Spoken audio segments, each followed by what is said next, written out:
Hello दोस्तों, कैसे हैं। मैं अश्विनी कुमार जोशी एजे क्लासेस में आपका हार्दिक स्वागत एवं अभिनंदन करता हूं। दोस्तों, गला खराब है फिर भी आपके सामने हम आए हैं प्रैक्टिस सेशन लेकर, नेक्स्ट प्रैक्टिस सेशन लेकर। इस कड़ी में हम देखेंगे सवालों को कैसे बेहतर अप्रोच से हम हल कर सकते हैं, विद इन सेकेंडों में सवाल कैसे लगा सकते हैं। इन सब पर हम चर्चा करेंगे। तो आपका ज़्यादा टाइम नहीं लेंगे, आपको बहुत जल्द सवालों पर ले चलेंगे।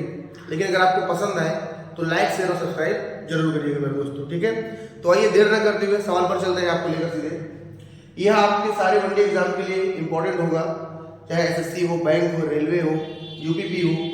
सवाल क्या है मेरे दोस्तों, किसी वस्तु के लागत मूल्य अंकित मूल्य से कितना परसेंट बढ़ा दिया जाए। लागत मूल्य अंकित मूल्य कितने परसेंट बढ़ा दिया जाए कि 15% का छूट देने के बाद भी 19% का लाभ हो। मेरे दोस्तों, इस तरह के सवालों को हल करने से हमें टाइम लगेगा, लेकिन अगर आप इसमें अगर एक रिलेशन याद कर लेते हैं, सीपी रेशियो एमपी। सीपी में क्या होगा मेरे दोस्तों, हमेशा अगर इस तरह का सवाल रहेगा तो सीपी में हमेशा छूट दिया जाएगा और अंकित मूल्य पर हमेशा प्रॉफिट या लॉस होगा। तो इस तरह के अगर कॉन्सेप्ट आपको पता है, डायरेक्टली रिजल्ट होता है। जब हम क्लास में इसको पढ़ाते हैं तो पूरा डिटेल इसका प्रूफ भी बताते हैं, लेकिन आप डायरेक्टली देखिए, छूट देंगे तो 100 में 15% की छूट देंगे, कितना हो जाएगा मेरे दोस्तों, 85% हो जाएगा। और 19% बढ़ाएंगे तो 119 हो जाएगा मेरे दोस्तों। यहाँ पर एक चीज आपको और ध्यान रखना है कि अगर सवाल प्रतिशत में दिया हो और प्रतिशत में ही पूछे तो निश्चित राशि का यूज किए बिना भी उत्तर आ जाएगा। वैसे निश्चित राशि है ही नहीं, तो परसेंटेज से परसेंटेज कर जाएगा मेरे दोस्तों। 17 × 85, 17 × 119 हो जाएगा। 5 अंकित मूल्य है, 2 बढ़ाना पड़ेगा मेरे दोस्तों, और 2 बढ़ाएंगे किस पर, 5 पर, तो 100 पर कितना होगा, 5 दूनी 10 और 20 दूना 40%। तो कितना बढ़ाना होगा मेरे दोस्तों, 40%। तो इस सवाल का हमारा उत्तर हो जाएगा 40% हो जाएगा मेरे दोस्तों, ठीक है। बहुत ही आसानी से इस सवाल को हम लगा सकते हैं विद टेक्निकल अप्रोच। अगर आपको एक फंडा पता है तो आप इसको आसानी से लगा लेंगे मेरे दोस्तों, ठीक है। आप इसको लिखिए, हम तुरंत आपके सामने दूसरे सवाल के साथ हाजिर हो रहे हैं, ठीक है।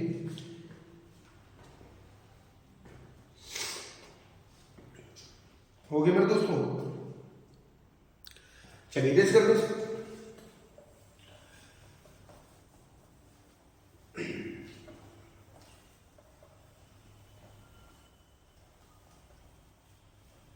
मेरे दोस्तों अगला सवाल है, सरलीकरण का सवाल है। सवाल क्या है, देखिए,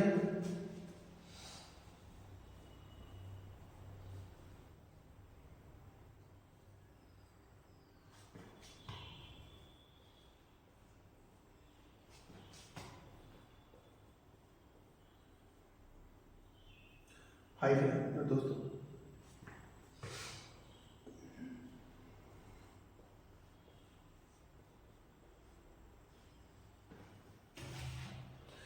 इस सवाल को हमें हल करना है मेरे दोस्तों, ठीक है। तो इसको हम 2-3 तरीके से हल कर सकते हैं, इसमें डीएस भी लगा सकते हैं। फिलहाल इसको हल करके देख लेते हैं। देखिए, 7 × 5 = 35 और 3 कितना हो जाएगा दोस्तों, 35 बटे 7, परसेंटेज हटाएंगे बटे में 100 आएगा। का मतलब होता है पूरा प्लस, यहाँ भी परसेंटेज लगा है। 4 × 5 = 20, 20 और 2 22 बटे 5, परसेंटेज हटेगा बटे में 100 आएगा। 2500, 2 जीरो से 2 जीरो कट जाएगा, 2 जीरो से 2 जीरो कट जाएगा। यहाँ पर क्या 7 से कटेगा, तो 7 से कट जाएगा, 7 × 7, 7 × 6 32, 5 से कट जाएगा, ये भी 5 × 25। अब देखिए दोस्तों, इसको हम ऑप्शन लिख देते हैं और इसको डीएससी लगा लेते हैं। देखिए ऑप्शन, इसको हमें हल करना है।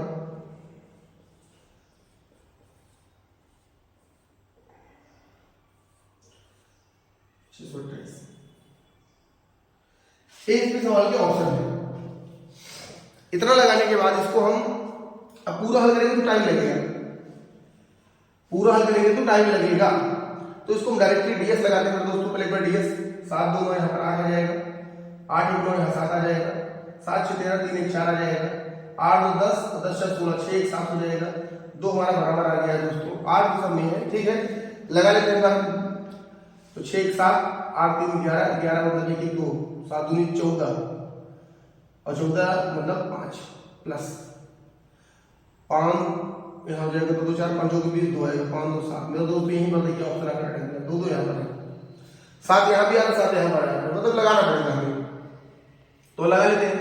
16 8 128 की 8 हासिल है 12 और 16 की 48, 48 से जोड़ेंगे 50 50 और 50 और 10 कितना हो जाएगा, 60 हो जाएगा, 5 5 110 हो जाएगा। मेरे दोस्तों भी उत्तर हो जाएगा, क्योंकि 608 पूरा पूरा है, 510 जोड़ेंगे 700 हो जाएगा, ये हमारा उत्तर हो जाएगा। तो इकाई अंक से लगाते हैं, यहाँ भी 8 यहाँ भी 8 हर जगह आ रहा था, तो इकाई अंक से न लग पाता। डिजिटल सम लगाया, डिजिटल सम में 7 यहाँ था 7 यहाँ था, तो 2 2 7 आ गया, हमारा उत्तर भी 7 आ गया। तो पूरा ही लगाना पड़ा हमें ओवरऑल। तो पूरा कैसे लगाया हमने दिखाया आपको। तो इस तरह से अगर आप हल करेंगे तो आपका टाइम बचेगा। इसको आप क्लास में बचा सकते हैं मेरे दोस्तों, टाइम को टाइम बचाना ही पड़ेगा आपको, ठीक है। आप इसको लिखिए, फिर आपको नेक्स्ट सवाल पर ले चलते हैं। हो गया मेरे दोस्तों, चलिए इरेज कर देते हैं इसको।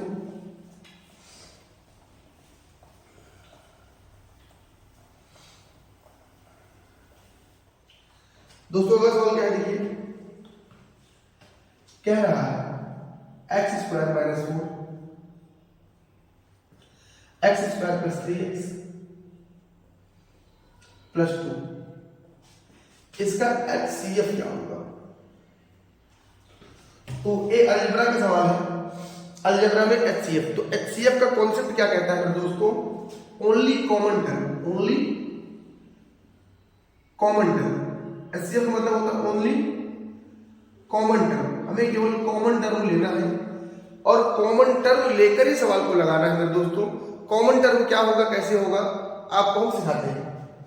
इस चीज को हम क्या कर सकते हैं मेरे दोस्तों, एक्स स्क्वायर है, इसको माइनस 2 का स्क्वायर कर सकते हैं, तो A square minus B square X plus 2 X minus 2 हो जाएगा मेरे दोस्तों। अब इस चीज को कैसे कर सकते हैं मेरे दोस्तों, यहाँ 2 है, इसका गुणनखंड करना पड़ेगा, तो 2 एकम 2 और 2 एकम 2 2 1 3 हो जाएगा मेरे दोस्तों। इसको लिख सकते हैं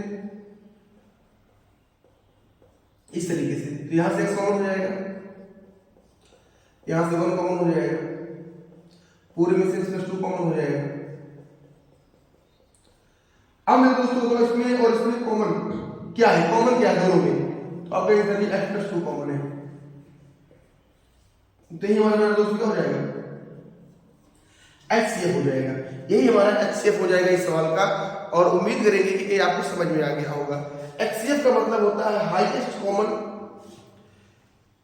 कॉमन फैक्टर होता है, लेकिन अब हाईएस्ट से बड़ा होना चाहिए, लेकिन HCF का मतलब होता है common term, only common term होता है, ठीक है।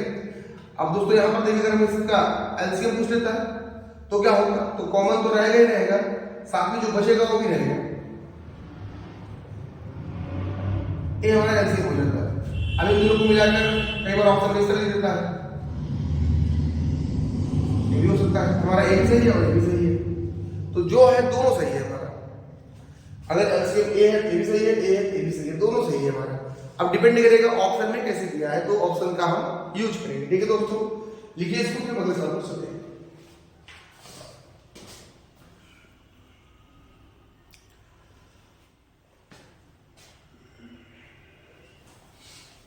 उम्मीद करेंगे कि आपको समझ में आ रहा होगा, और ये वीडियोस आपके लिए बहुत बेनिफिशियल होने वाले हैं। देखिए अगला सवाल क्या कह रहा है, कह रहा है दो संख्याओं का अंतर,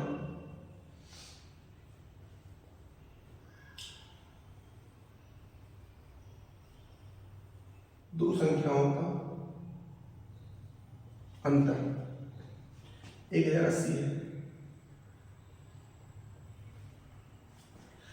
बड़ी संख्या में छोटी संख्या से भाग देने पर बड़ी संख्या में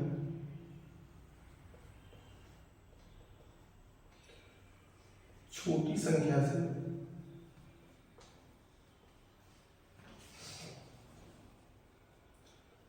भाग देने पर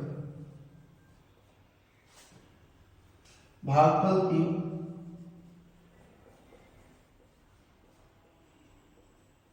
तथा शेषफल 240 प्राप्त होता है।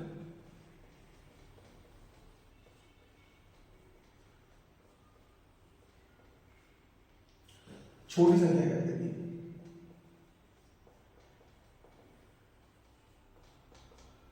ए हमारा सवाल है। ऑप्शन है 400, 380, 280, 420। ये हमारे ऑप्शन है। अब मेरे दोस्तों इस सवाल को हम कैसे लगाएंगे, आइए इसको देखते हैं। कह रहा दो संख्याओं का अंतर डिफरेंस दिया है 1080। छोटी संख्या में बड़ी संख्या से, और सॉरी बड़ी संख्या में छोटी संख्या से भाग देने पर भागफल हमारा 3 आता है, शेषफल 240 प्राप्त होता है। तो संख्या छोटी संख्या पूछ रहा है। तो दोस्तों इसको तो हमें इसमें कोई क्लू में दिख नहीं रहा, इसको बेसिक से लगाते हैं। मान लें हमारी स्मॉल नंबर कितना है, x है, तो बिग नंबर कितना हो जाएगा मेरे दोस्तों भाई,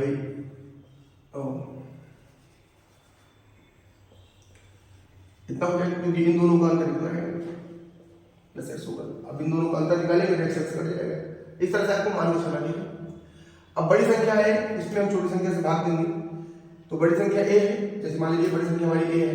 अगर हम स्मॉल संख्या में बिग संख्या से भाग देंगे तो यहाँ पर हमारा भागफल आएगा, यहाँ पर शेषफल आएगा। ए हमारी संख्या हो जाएगी भाज्य, ए हमारा भागफल हो जाएगा, भाजक हो जाएगा। तो हमने एक रिलेशन पढ़ा है हमेशा, क्या होता है, भाज्य बराबर होता है भाजक बड़े भागफल, भाज्य बराबर भाजक गुणे भागफल धन शेषफल। इसको आपने पढ़ा होगा। तो भाज्य में जो संख्या होगी, संख्या कितनी हमारी, भाजक छोटी संख्या कितनी है दोस्तों, यहाँ पर x भी रहे, x भागफल कितना है, यहाँ दिया है गुणे 3 प्लस शेषफल कितना है 240। इसको हल कर लेंगे, x का मान छोटी संख्या पूछ ही रहा है हमसे, तो ये 3x है, इसको इधर लेकर आएंगे, इसको इधर ले जाएंगे। 1080 माइनस 240 बराबर 3x माइनस 2x हो जाएगा। घटा लेंगे 0, 8 में 4 गया 4, 10 में 2 गया 8, 2x। तो x का मान कितना जाएगा, 2 चौके 8, 2 4, 420। तो x का मान कितना हो जाएगा, 420 हो जाएगा। ये सवाल नहीं कितना छोटा है, अगर हम एग्जाम में अगर लगाएंगे इसको, तो क्या हमें इसको लिखने की जरूरत है, इस पार्ट को हमें लिखने की बिल्कुल ही जरूरत नहीं है, क्योंकि ये पार्ट तो हमें नोन है, पता ही है। इसको हम लिखेंगे थोड़ी ना, डायरेक्टली हम करेंगे। तो इस तरीके से आप इस सवाल को लगा सकते हैं, ठीक है। चलिए अब इसका स्क्रीनशॉट लीजिए, हम आगे देखते हैं।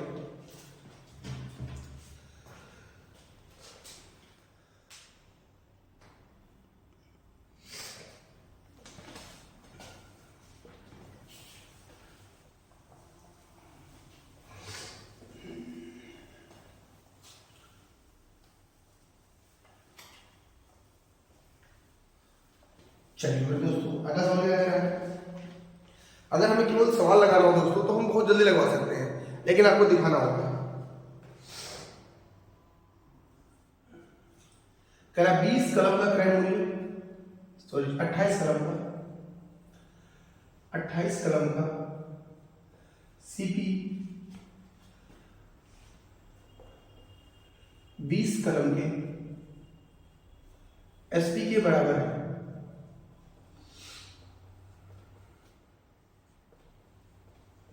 तो हमसे परसेंटेज लाभांश पूछ रहा है। परसेंटेज लाभांश तो छोटा सवाल है, जो कहेगा उसको कर दीजिए।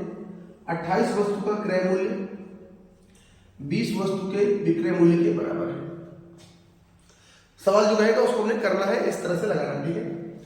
अब आपको हमने चीज पढ़ाया है दोस्तों, अगर आपको पढ़ा हो, रेशियो पढ़ाया है 2a बराबर 3b, a अनुपात b निकालना है हमें, तो जिसको निकालना होगा उसको छिपा लेते हैं। तो हमें यहाँ पर सीपी और एसपी का रेशियो निकालना है। उसके पहले जो बटे काट लेंगे, 4 पंचे 20, 4 7 28। तो क्रय मूल्य कितना हो जाएगा मेरे दोस्तों 5, और विक्रय मूल्य हो जाएगा 7। मतलब 5 की चीजें 7 में बिकेगी तो 2 का लाभ होगा। लाभ हानि किस पर होता है, क्रय मूल्य पर होता है। तो 100 पर कितना हो जाएगा मेरे दोस्तों 40%। इस सवाल का हमारा उत्तर 40% हो जाएगा। बहुत ही आसानी से इस सवाल को हम लगा सकते हैं, ठीक है। तो आप इसको लिखिए। कहीं दिक्कत हो दोबारा वीडियो देखिए, पसंद आपको 100% आएगा, ठीक है। और लाइक और सब्सक्राइब करना बिल्कुल नहीं भूलना है मेरे दोस्तों आपको, ठीक है। एकदम लाइफ में झंझोड़ के रख देंगे, आपको ऐसे ऐसे कॉन्सेप्ट देंगे कि आपको मजा ही आ जाएगा, ठीक है। लिखिए इसको,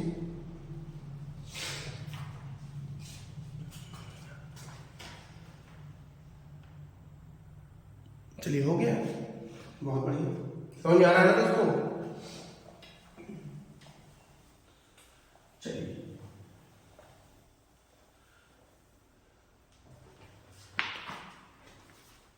क्या कर सकते उसको देखिए, करें 14 सेंटीमीटर वर्ग, 14 सेंटीमीटर भुजा वाले वर्ग के अंदर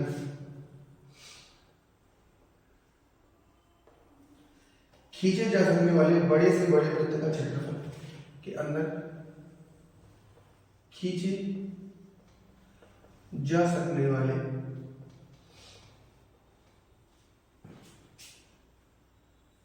बड़े से बड़े वृत्त का क्षेत्रफल। ये सवाल दोस्तों मेंसुरेशन का है, लेकिन इसको कैसे टैकल करेंगे हम आपको बताएंगे बहुत आसानी से। बहुत बार एग्जामों में पूछा गया है सवाल। क्या करना, 14 सेंटीमीटर स्क्वायर का एक हमारा स्क्वायर है, स्क्वायर को हम थोड़ा टिक्स बनाते हैं।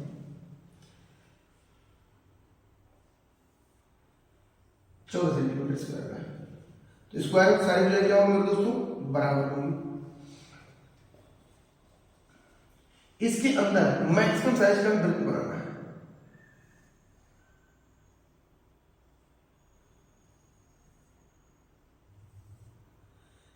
अब दोस्तों देखिएगा, वृत्त बनाना है, इसके अंदर मैक्सिमम साइज का वृत्त बनाना है और वृत्त का हमें क्षेत्रफल निकालना है। तो क्षेत्रफल क्या होता है दोस्तों, वृत्त का पाई आर स्क्वायर। तो पाई तो हमें पता ही है, आर का मान निकालना है, मतलब त्रिज्या। तो मेरे दोस्तों अगर आप यहां से लाइन खींच दीजिए, चाहे यहां से लाइन खींच दीजिए, ये हमारा बन जाएगा केंद्र, यहां से यहां तक बन जाएगा व्यास, चाहे यहां से लाओ चाहे यहां से लाओ व्यास। अगर ये 14 है तो केंद्र कितना हो जाएगा, हमारा रेडियस कितना हो जाएगा 7, तो 22/7, आर मतलब 7 से काट देंगे, 7 दूनी 14, 7 दूनी 14, 15 सेंटीमीटर स्क्वायर। ये हमारा सवाल का। तो दोस्तों गला खराब है, आज इतना ही पढ़ाएंगे आपको, फिर आपको नेक्स्ट वीडियो पर नेक्स्ट जोश और जुनून के साथ फुल लगभग लंबी वीडियो बनाएंगे दोस्तों, जिससे आपको फायदा हो सके।